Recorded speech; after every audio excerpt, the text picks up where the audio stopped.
Jadi kalau seandainya seorang itu cerita susah terus, nah ini berarti dia menyembunyikan kesenangannya. Atau sebaliknya, nyeritakan seneng terus, di media sosial pokoknya seneng terus. Nah, ini berarti apa? Menyembunyikan kesusahannya.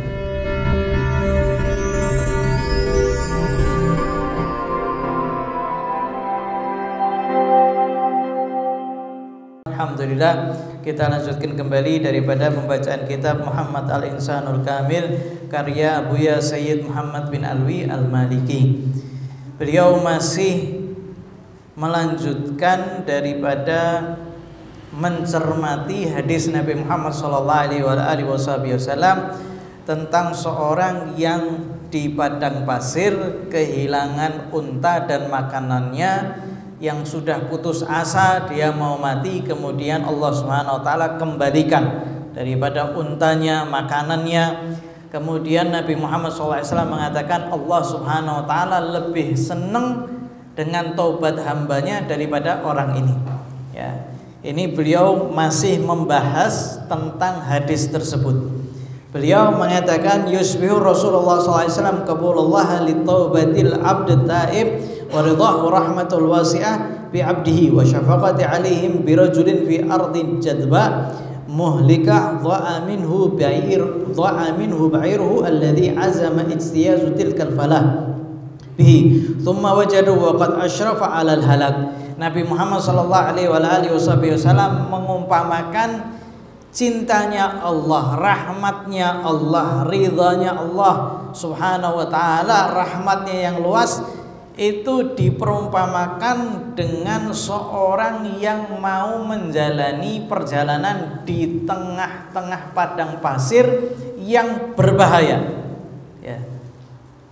Kemudian hilang daripada untanya tersebut, dan dia, orang ini sudah bakal mau mati, ya, di padang pasir. Wa yaisa minan najah, dan orang ini sudah putus asa daripada selamat, wis tidak mungkin selamat. Orang di padang pasir kehilangan unta, ya pasti mati. Akan tapi kemudian orang itu mendapatkan untanya kembali, ya. Di situ Allah Subhanahu wa taala lebih senang daripada orang tersebut ketika mendapati unta. Kenapa kok Rasulullah SAW mengumpamakan demikian? Tasji'an linnas ala taubah wa daf'an lima yusrifu anha wa fatan libabir raja' amamal ibad, ya. Fallahu ta'ala ma'a qudratihi al-'azimah wa izzihil kabir raufur rahim. Nabi mengumpamakan demikian supaya orang-orang itu mau untuk bertaubat, semangat untuk taubat. Karena kalau seandainya seseorang itu sudah banyak maksiat, itu biasanya males wis taubat, wis kadung bahasanya. Wis lah, saya sudah dengan kehidupan yang saya seperti ini, ya. Terkadang juga beranggapan bahwasanya Allah Subhanahu wa taala tidak mungkin menerima daripada taubatnya. Maka kemudian Nabi Muhammad SAW ngasih tahu kepada kita rahmatnya Allah Subhanahu wa taala. Dan juga hadis ini supaya orang-orang itu tidak mendengarkan daripada bisikan syaitan, ya. Yang bisikan syaitan itu tugasnya apa? Membuat putus asa daripada rahmat Allah. Jadi syaitan itu tugasnya bukan cuma menjerumuskan orang ke maksiat. Jerumuskan orang ke maksiat atau orang jatuh kepada maksiat itu lumrah. Karena memang manusia memang seperti itu, pasti terjatuh kepada kesalahan. Tapi tujuan utama syaitan itu membuat manusia itu putus asa daripada rahmatnya Allah. Ini tujuan utamanya syaitan. Makanya Allah Subhanahu wa taala lewat hadis Nabi Muhammad SAW mengasih tahu banyak berbagai macam bentuk rahmatnya Allah Subhanahu wa taala. Salah satunya Allah Subhanahu wa taala menciptakan 100 rahmat.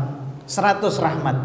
Satu diturunkan di dunia ini. Berkat satu rahmat ini, setiap daripada binatang buas itu bisa merahmati anaknya.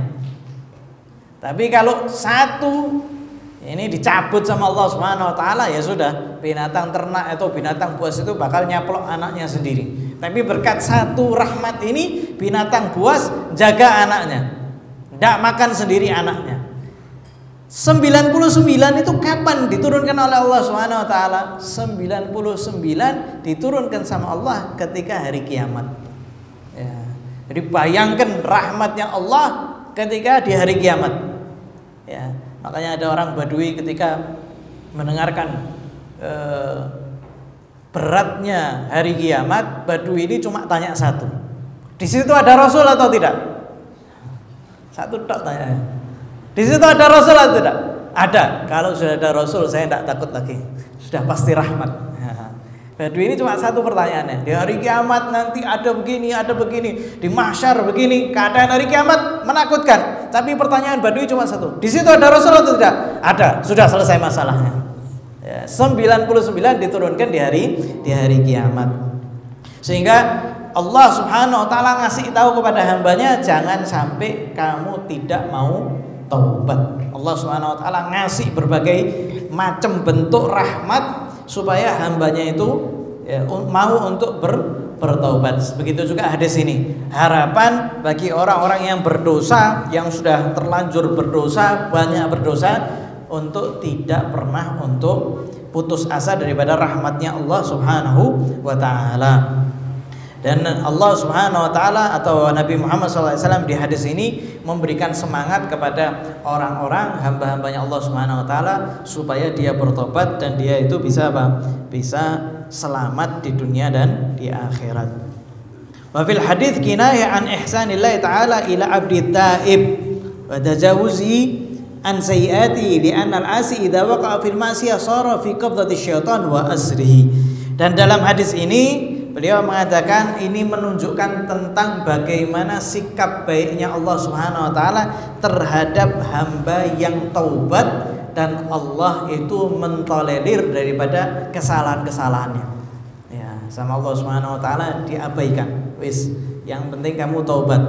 Karena ketika seorang itu masuk ke dalam maksiat, maka dia berada di dalam genggaman syaitan. Berada di dalam tawanannya syaitan. Ya. Fa asyrafa 'alal halak. Ya, orang kalau seandainya sudah di genggaman syaitan, maka dia pasti bakal binasa atau mau bakal binasa. Fa idza dafa Allahu lit-taubah kharaja min syu'mi tilkal ma'siyah wa takhallasa min qabdati syaitan. Kalau seandainya seseorang itu dikasih taubat sama Allah, dikasih taufik untuk taubat, maka Allah Subhanahu wa taala sedang menarik hamba tersebut daripada genggaman syaitan. Nah, kita ini tidak bisa taubat kecuali apa? Taufik daripada Allah Subhanahu wa taala. Ya. Jadi terkadang kita diperdengarkan nasihat, terkadang kita dengarkan nasihat, atau terkadang lagi kita scrolling media sosial ada nasihat yang tiba-tiba itu kena ke hati kita, itu bentuk taufik daripada Allah Subhanahu wa taala secara kita tidak sadar. Karena di dunia ini tidak ada yang namanya kebetulan. Allah Subhanahu wa taala memperdengarkan berbagai macam nasihat. Ya, dan Allah Subhanahu wa taala mengatakan fadzakir fa inna dzikra tanfa'ul mu'minin. Dan senantiasalah kamu memberikan nasihat kepada orang, karena sesungguhnya nasihat itu memberikan efek yang positif, manfaat. Kita tidak tahu ini daripada nasihat ini, kita tidak tahu mana yang bermanfaat. Ya, tapi terkadang tiba-tiba manfaat dan pasti bermanfaat, tapi kita tidak tahu kepada siapa. Kadang kita ceramah sekarang, tapi tidak tahu manfaatnya itu mungkin setelah beberapa hari, mungkin setelah beberapa tahun. Ya, mungkin daripada orang-orang yang melihat. Ya, Allah Subhanahu wa taala memberikan taufik, sehingga kalau seandainya sudah dikasih taufik oleh Allah Subhanahu wa taala, seakan-akan Allah Subhanahu wa taala sedang menyelamatkan hamba yang maksiat ini daripada genggaman syaitan. Ya, ini daripada apa? Ihsannya Allah, perbuatan baiknya Allah Subhanahu wa taala kepada seorang hamba. Fa'aqbalallahu alaihi bimaghfirati wa rahmatih. Setelah dicabut daripada genggaman syaitan, maka Allah Subhanahu wa taala menyambutnya dengan ampunannya, dengan rahmatnya Allah Subhanahu wa taala.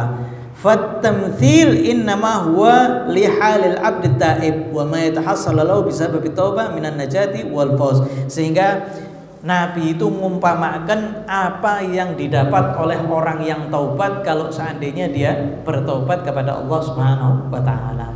Pertama, lepas daripada genggaman syaitan, kemudian mendapatkan ampunan daripada Allah Subhanahu wa taala, juga mendapatkan rahmat daripada Allah Subhanahu wa taala. Wala ta'as min rahmatillah. Allah Subhanahu wa taala sudah mengatakan, jangan sekali-kali kamu putus asa daripada rahmat Allah. Innallaha yaghfiru dzunuba jami'a. Sesungguhnya Allah Subhanahu wa taala menghapus seluruh dosa. Yang penting apa? Taubat. Ya. Yang penting jangan terus-menerus dalam maksiat. Yang penting kumpul sama orang soleh, datang ke pengajian, datang kepada para ulama, selalu melakukan kegiatan baik meskipun kita masih buruk. Ya. Jadi tidak ada syaratnya orang melakukan perbuatan baik, syaratnya harus orang baik. Orang buruk tidak boleh. Tidak ada itu syaratnya. Yang melakukan baik, ya, kita semuanya harus melakukan perbuatan baik. Bahkan nasihat pun syaratnya tidak harus orang baik yang memberikan nasihat. Ya. Sampai dikatakan kalau seandainya ada orang pezina, dia melihat orang lain berzina, maka dia punya hak untuk melarang orang itu berzina. Podo-podo zina, baru zina keluar melihat ada orang zina, hei kamu jangan zina, barusan dia zina.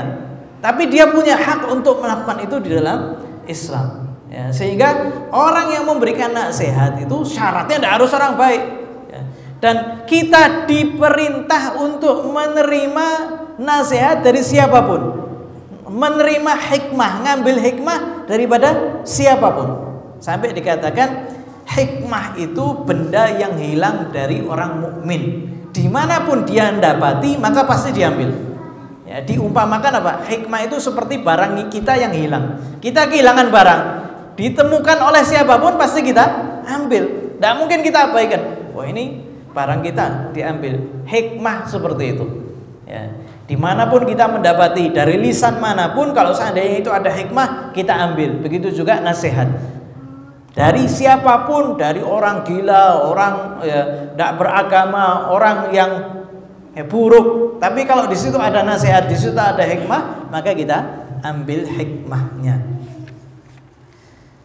Walaqad balagha min raw'at at-taswir an ishtamalat surah ala kulli mu'athiratiha akhdan bilubis sami wa tahrikan li khayalihi wa ahasihi wa afkarihi li tantuja li athar al-matlub wa surah huna fi surati rajulin bis sahra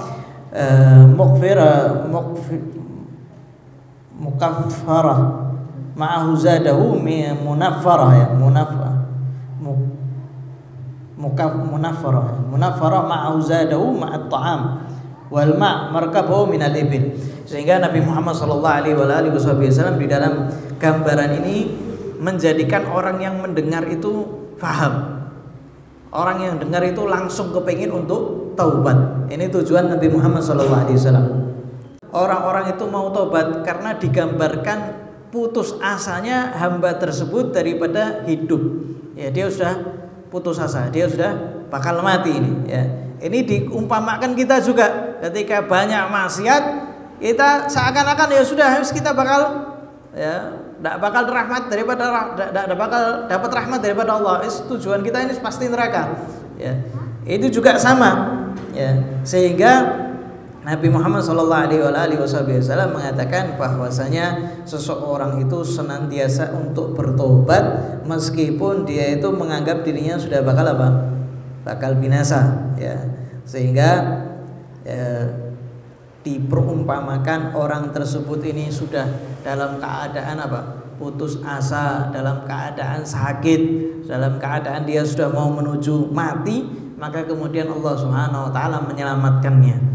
Sehingga dari saking senengnya dia itu salah mengucap, ya, mengatakan Allahumma anta rabbi, Allahumma anta abdi wa ana rabbuk, sampai mengatakan ya Allah engkau ini hambaku dan kamu adalah Tuhan, dan aku adalah Tuhan. Dari saking apa?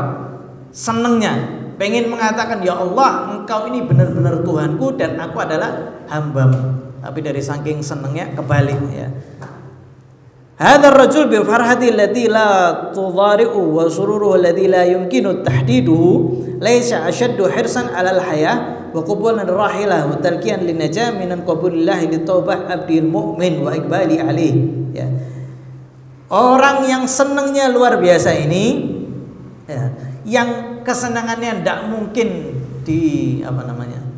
digambarkan, kesenangannya itu tidak mungkin untuk dibatasi, ya, senangnya luar biasa, itu tidak lebih senang daripada Allah Subhanahu wa taala ketika menerima taubatnya hambanya, ya.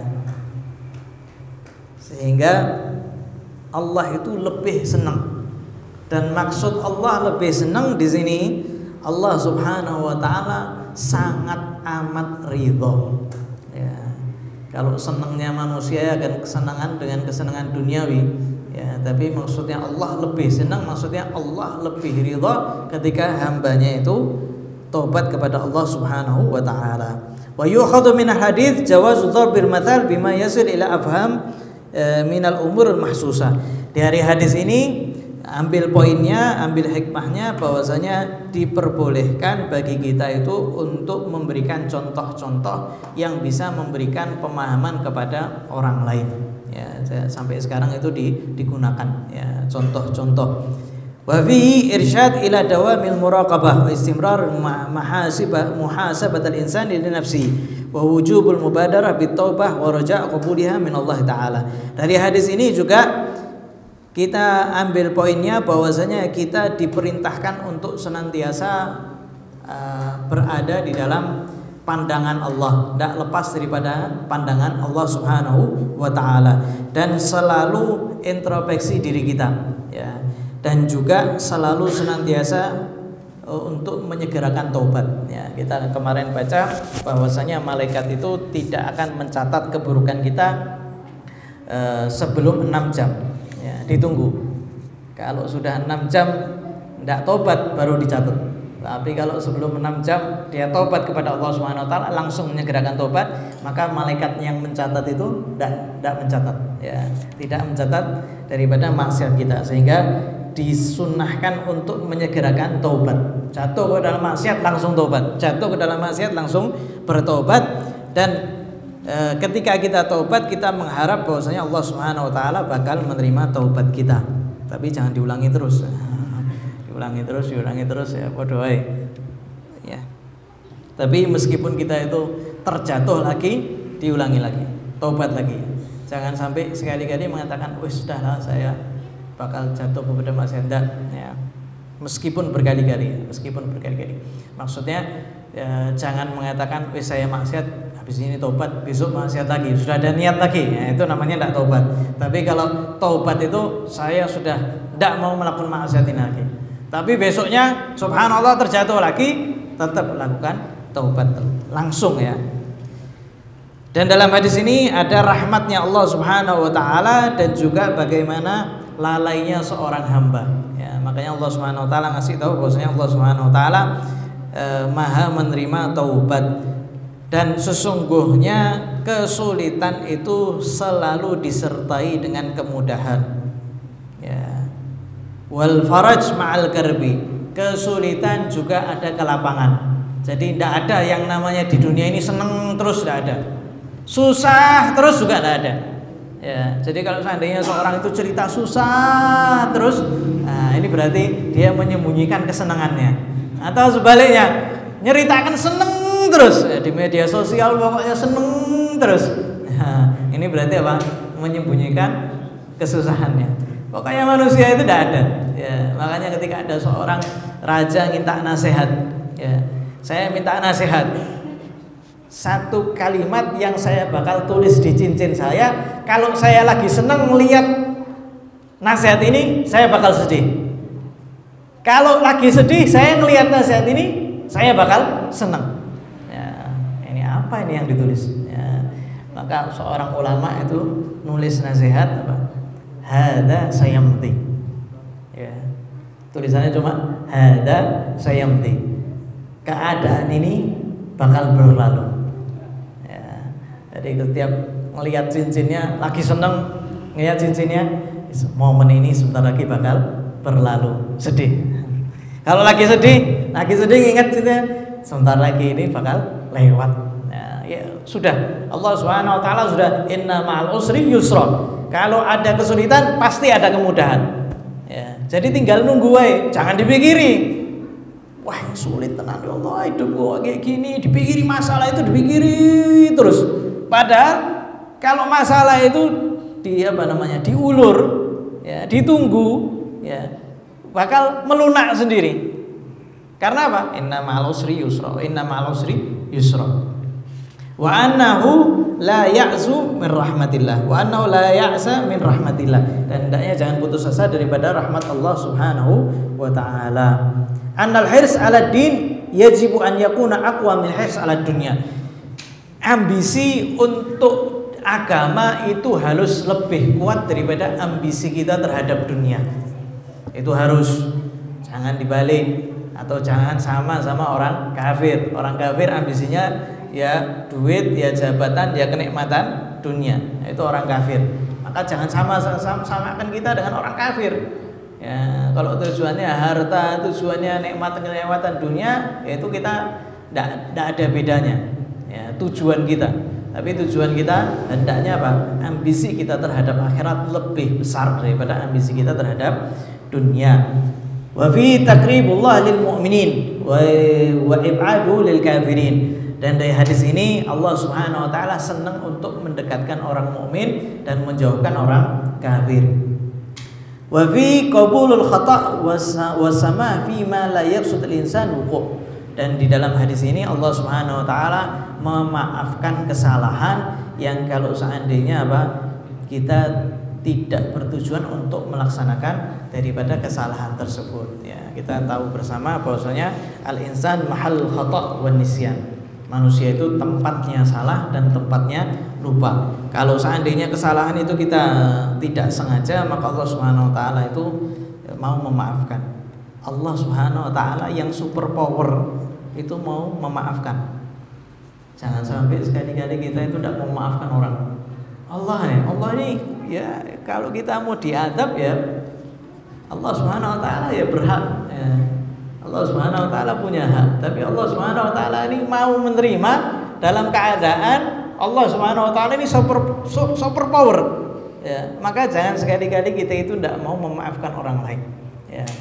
Sampai Allah Subhanahu wa taala mengatakan falyafu wal yasfahu ala tuhibbuna ay yaghfirullah lakum. Hendaknya kalian saling memaafkan, tidakkah mau kalian diampuni sama Allah Subhanahu wa taala? Yang artinya kalau jenengan maafkan orang, maka artinya kamu jenengan mau dimaafkan sama Allah.